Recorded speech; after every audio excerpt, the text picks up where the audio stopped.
যারা বিগত সময়ে এই দেশে গণতন্ত্র পুনরুদ্ধারের জন্য রক্ত দিয়েছে, গুম হয়েছে, খুন হয়েছে, সেই সকল সাহসী তরুণ প্রজন্মের নেতৃবৃন্দ অবশ্যই এই কোটা বিরোধী আন্দোলনের সাধারণ শিক্ষার্থীদের পাশে রয়েছে। কিন্তু আমরা সাংগঠনিকভাবে এখানে আমাদের কোনো অ্যাক্টিভিটিস নেই, আমাদের সাংগঠনিকভাবে ন্যূনতম সম্পৃক্ততা নেই। বিএনপি শীর্ষ নেতৃত্ব, রিয়েল যে মুক্তিযোদ্ধা, তাদের সংখ্যা অনেক বেশি। তারা কখনো এই ধরনের বৈষম্যমূলক সুবিধা তারা অ্যাকসেপ্ট করতে প্রস্তুত না, এবং তারা এটাও চায় না তাদের সন্তানরা তাদের এই ধরনের কোটার মাধ্যমে কোনো সরকারি চাকরিতে তারা নিয়োগপ্রাপ্ত হোক কিংবা কোনো বিশ্ববিদ্যালয়ে চান্স পাক। এই ধরনের কোটায় তারা বিশ্বাসী নয়। যমুনা রেফ্রিজারেটর, খাবার ফ্রেশ তো লাইফ জম্পেশ। আপনি লক্ষ্য করে দেখবেন আজকে হয়তো বা এই কোটা বিরুদ্ধে আন্দোলনে সাধারণ শিক্ষার্থীদের যে অধিকারকে হরণ করা হয়েছে এবং বৈষম্যমূলক একটি ব্যবস্থার দিকে ঠেলে দেওয়া হচ্ছে, সে কারণে সারা বাংলাদেশের ছাত্র সমাজ জেগে উঠেছে। কিন্তু আপনি লক্ষ্য করে দেখবেন শুধুমাত্র এই বাংলাদেশের এই সংস্কার কিন্তু শুধুমাত্র এই কোটা সংস্কার আন্দোলনে কিন্তু সীমাবদ্ধ থাকলে বাংলাদেশের অস্তিত্ব থাকবে না। আজকে হয়তো কোটা বিরোধী আন্দোলন ইনশাআল্লাহ আমরা সফল করব। সাধারণ শিক্ষার্থীদের এই সর্বাত্মক আন্দোলনের ফলে অবশ্যই সফলতা লাভ করবে ইনশাআল্লাহ। কিন্তু এই আন্দোলনই শেষ কথা নয়। আমি ব্যক্তিগতভাবে তাদের সকলের প্রতি আহ্বান জানাবো, তারা যেন এই বাংলাদেশের গণতন্ত্র পুনরুদ্ধারের প্রশ্নে ঠিক একইভাবে রাজপথে থাকে। আমরা ছাত্রদল যেভাবে এই অবৈধ সরকারের, এই ফ্যাসিস্ট সরকারের রক্তচক্ষুকে উপেক্ষা করে ছাত্রদলের হাজার হাজার নেতাকর্মী যেভাবে অকুতোভয় চিত্তে রাজপথে লড়াই করে সংগ্রাম করে, যেখানে আমাদেরকে 1 মিনিট দাঁড়াতে দেওয়া হয় না রাজপথে, যেখানে পুলিশ সরাসরি গুলি চালায়, সেগুলোকে উপেক্ষা করে ছাত্রদল যেভাবে লড়াই করে বীরের মতো লড়াই করে সংগ্রাম করে চলেছে, সেই ধরনের লড়াইয়ের মানসিকতা আমি এই সাধারণ শিক্ষার্থীদের নিকট প্রত্যাশা করি। এবং এই দেশবিরোধী যত ষড়যন্ত্র থাকবে এবং যখন বাংলাদেশের স্বাধীনতা সার্বভৌমত্বর প্রশ্ন আসবে, সে সময়ও এই সাধারণ শিক্ষার্থীরা ছাত্রদলের ব্যানারেই, ছাত্রদলের পতাকা তলে হোক কিংবা ছাত্রদল যেভাবে মুভমেন্ট করবে, সেই মুভমেন্টে কিংবা তারা স্ব অবস্থান থেকে অবশ্যই রাজপথে নেমে সেই প্রতিক্রিয়া জানাবে। আমি তাদের প্রতি এই আহ্বান জানাবো, শুধু এই আন্দোলন শুধুমাত্র কোটা বিরোধী আন্দোলনের যেন সম্পৃক্ত যেন না থাকে, তারা যেন অবশ্যই বাংলাদেশের স্বাধীনতা সার্বভৌমত্ব প্রশ্ন ঠিক একই ধরনের ভূমিকা পালন করে। এটি আমি ঢাকা বিশ্ববিদ্যালয়ের শিক্ষার্থী হিসাবে এবং ছাত্রদলের সভাপতি হিসেবে তাদের নিকট আমি প্রত্যাশা ব্যক্ত করছি।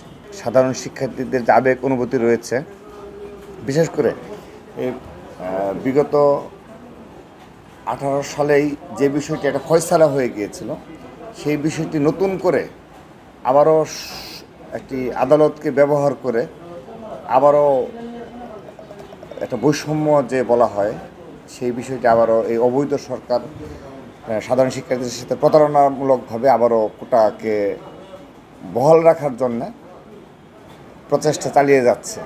তো এই ক্ষেত্রে আমরা নিন্দা জানাচ্ছি, প্রতিবাদ জানাচ্ছি, ধিক্কার জানাচ্ছি। স্বাধীনতার এত বছর পরে এসে যারা সত্যিকারের মুক্তিযোদ্ধা, যারা রণাঙ্গনে মুক্তিযোদ্ধা, তারাও কিন্তু তারাও কিন্তু চায় না যে তার নাতিপুতিরা কিংবা আপনার এই সন্তানরা এই ধরনের অনৈতিক সুবিধার প্রয়োজন রয়েছে বলে তারাও এটা মনে করে না। রণাঙ্গনে মুক্তিযোদ্ধা যারা প্রকৃত মুক্তিযোদ্ধা, তাদের সংখ্যা কিন্তু বিএনপিতে অনেক বেশি। বিএনপির আপনি প্রতিটি জেলা কমিটি লক্ষ্য করে দেখবেন, বিএনপি শীর্ষ নেতৃত্ব সকল পর্যায়ে কিন্তু রিয়েল যে মুক্তিযোদ্ধা, তাদের সংখ্যা অনেক বেশি। তারা কখনো আমি ব্যক্তিগতভাবে তাদের অনেকের সাথে আমার যোগাযোগ রয়েছে। এই কোটা বিরুদ্ধে আন্দোলন শুরু হওয়ার পরও তাদের সাথে এই পার্টি অফিসে অনেকবার কথা হয়েছে। তারা কেউ এই ধরনের বৈষম্যমূলক সুবিধা তারা অ্যাকসেপ্ট করতে প্রস্তুত না, এবং তারা এটাও চায় না তাদের সন্তানরা তাদের এই ধরনের কোটার মাধ্যমে কোনো সরকারি চাকরিতে তারা নিয়োগপ্রাপ্ত হোক কিংবা কোনো বিশ্ববিদ্যালয়ে চান্স পাক। এই ধরনের কোটায় তারা বিশ্বাসী নয় এবং তারা এটা চায় না। তাদের কথা হলো এই রাষ্ট্রে যেন গণতন্ত্র থাকে, এই রাষ্ট্রে যেন সাধারণ মানুষের অধিকার হরণ না হয়, এই ধরনের ব্যবস্থা তারা চায়। এবং তারা এই দেশের গণতন্ত্র পুনরুদ্ধারের জন্য শেষ দিন পর্যন্ত লড়াই করবে বলেই যারা প্রকৃত মুক্তিযোদ্ধা, যারা রণাঙ্গনে মুক্তিযোদ্ধা, যারা এই দেশের সত্যিকার অর্থে স্বাধীনতা সার্বভৌমত্বে বিশ্বাস করে এবং বাংলাদেশের স্বাধীনতা সার্বভৌমত্বে কেউ যেন হস্তক্ষেপ করতে না পারে, সেই কারণে যারা মুক্তিযুদ্ধে অংশগ্রহণ করেছিল, সে সকল সম্মানিত মুক্তিযোদ্ধারা তারা চায় যে এই দেশের গণতন্ত্র যেন ফিরিয়ে নিয়ে আসে। এটি হলো তাদের মূল এজেন্ডা। এবং তারা কখনো কোটার পক্ষে বিগত সময়গুলোতে তারা কখনো ছিল না। হয়তোবা স্বাধীনতা মুক্তিযুদ্ধ হওয়ার পরপরই স্বাধীন 1971 সালে আমরা 16 ডিসেম্বর স্বাধীন হওয়ার পরপর হয়তো কিছু বাস্তবতা ছিল, বেশ কয়েক বছর বাস্তবতা ছিল এই মুক্তিযুদ্ধ কোটার একটা বিভিন্ন প্রেক্ষাপটের কারণে। আলবদর রাজাকাররা ছিল, যারা মুক্তিযুদ্ধ বিরোধী শক্তি ছিল, তাদের এগেনস্টে একটা বাস্তবতা ছিল। কিন্তু এত বছর পরে এসে আমরা মানে এটা অবিশ্বাস্য একটা বিষয়। এটা আমার মনে হয় সারা বিশ্বে আর কোনো কান্ট্রিতে এটি আপনি খুঁজে পাওয়া দুষ্কর, এটি একটি রিসার্চ করার মতো বিষয় যে এই 50 বছর পরে এসেও আপনি মুক্তিযুদ্ধ কোটা নামক কোনো কোটা কিংবা এই ধরনের বৈষম্যমূলক আচরণ করা হয়, এটি খুবই নিন্দনীয়। আমরা তো সেই প্রথম থেকে বলে এসেছি, আমাদের যারা রানিং স্টুডেন্ট ঢাকা বিশ্ববিদ্যালয়, জগন্নাথ বিশ্ববিদ্যালয়, জাহাঙ্গীরনগর বিশ্ববিদ্যালয় সহ রাজশাহী বিশ্ববিদ্যালয়, চট্টগ্রাম বিশ্ববিদ্যালয় সহ বাংলাদেশের সকল বিশ্ববিদ্যালয়ে যারা ছাত্রদলের পতাকা তলে রয়েছে, যে সকল মেধাবী এবং সাহসী নেতৃবৃন্দ যারা বিগত সময়ে এই দেশে গণতন্ত্র পুনরুদ্ধারের জন্য রক্ত দিয়েছে, গুম হয়েছে, খুন হয়েছে, সেই সকল সাহসী তরুণ প্রজন্মের নেতৃবৃন্দ অবশ্যই এই কোটা বিরোধী আন্দোলনের সাধারণ শিক্ষার্থীদের পাশে রয়েছে। কিন্তু আমরা সাংগঠনিকভাবে এখানে আমাদের কোনো অ্যাক্টিভিটিস নেই, আমাদের সাংগঠনিকভাবে ন্যূনতম সম্পৃক্ততা নেই। লক্ষ্য করে দেখুন, সেই 2009 সাল থেকে 2008 সালের ডিসেম্বরের পর থেকে আজ অবধি সেই বাংলাদেশের গণতন্ত্র হরণ করা হয়েছে, বাক স্বাধীনতা হরণ করা হয়েছে। সর্বশেষ বাংলাদেশের স্বাধীনতা সার্বভৌমত্ব থাকবে কি না সেই প্রশ্ন জেগেছে। তো সেই প্রেক্ষাপটে অবশ্যই বিএনপি এই দেশের সাধারণ জনগণের আশা আকাঙ্ক্ষার একমাত্র প্রতীক, এবং সাধারণ জনগণ বিশ্বাস করে যে নির্যাতন এই বিএনপি নেতাকর্মীরা সহ্য করে রাজপথে রয়েছে, সেটি ইতিহাসে বিরল। সেটি দক্ষিণ এশিয়া না, শুধু সারা বিশ্বের রাজনৈতিক ইতিহাসে বিরল যে হাজার হাজার নেতাকর্মী গুম খুন করার পরও তারা বছরের পর বছর শুধুমাত্র বাংলাদেশের স্বাধীনতা সার্বভৌমত্ব ফিরিয়ে নিয়ে আসার জন্যে তারা রাজপথে অকুতভয়চিত্তে লড়াই চালিয়ে যাচ্ছে।